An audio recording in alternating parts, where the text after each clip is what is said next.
Here I have three rays that start at a single point. Now in this case, I can spot a few angles.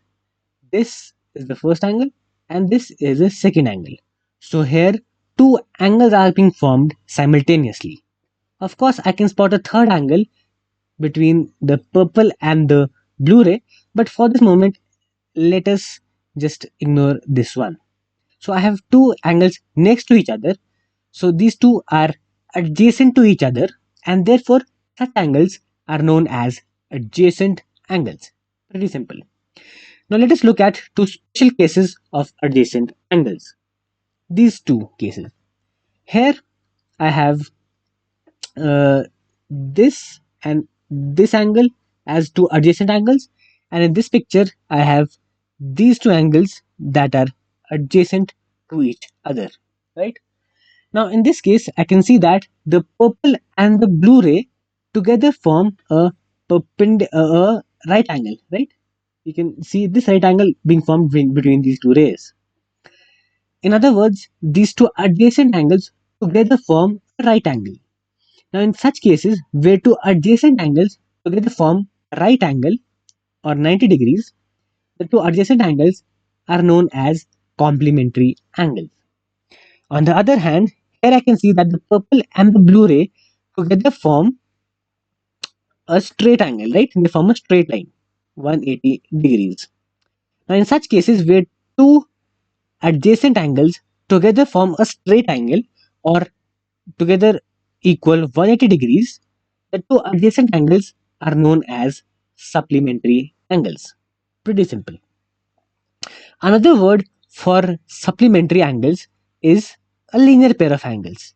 Thus, we can say that these two angles together form a linear pair. Lastly, I can have two lines. So here I have two lines that intersect at this point. These two lines are known as intersecting lines. Pretty simple, right? Because they intersect at a point. I can also have two lines that do not intersect each other. So I can extend the two lines in both directions as much as I want, and they will not intersect each other, much like the rails of a railway track. So I hope you've seen railway tracks. You have two rails that run parallel to each other for a very long distance, and they do not intersect each other at any point, right? Now, such lines are known as non intersecting lines. Pretty obvious. Another word for non intersecting lines is parallel lines. Therefore, these two lines are parallel lines. Now, I can draw a perpendicular line, which means this is perpendicular to both the parallel lines, and the length of such a perpendicular line would be the distance between the two parallel lines. Now I can draw such a perpendicular line at any point between the two parallel lines, and the length of such a perpendicular line will remain constant. It will remain same. You can measure it at any point and it will remain the same. This means that the distance between two parallel lines, so if you measure the distance here, or if you measure the distance here, or anywhere else, this distance will remain the same. So the distance between two parallel lines remains the same at all points.